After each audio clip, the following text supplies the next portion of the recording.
হাজার হাজার শান্তি বাহিনীর নামে হাজার হাজার দস্যু পার্বত্য চট্টগ্রামের রাঙ্গামাটি আক্রমণ করে মসজিদ ভেঙেছে, মাদ্রাসা ভেঙেছে, এতিমখানাকে তছনছ করে দিয়েছে।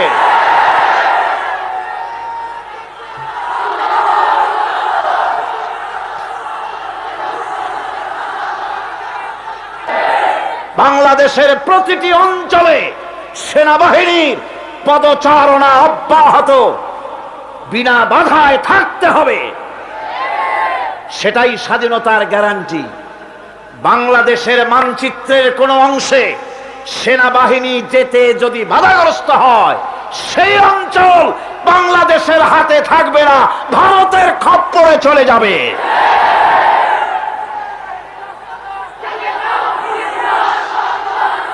আমি আজ আপনাদের সামনে আরজ করতে চাই,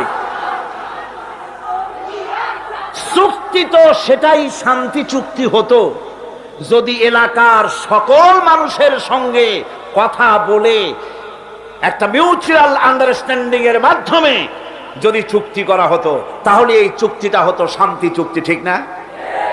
এলাকার 5 লক্ষ লোককে এই চুক্তির ভিতরে সামিল করা হয় নাই। এটা কি সত্য বললাম না মিথ্যা বলেছি?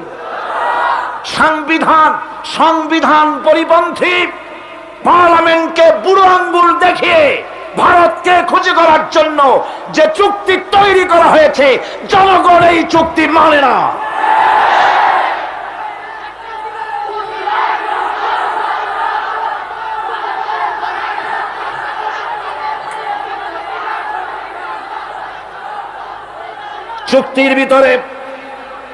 চুক্তির ভিতরে বৈষম্য হয়েছে।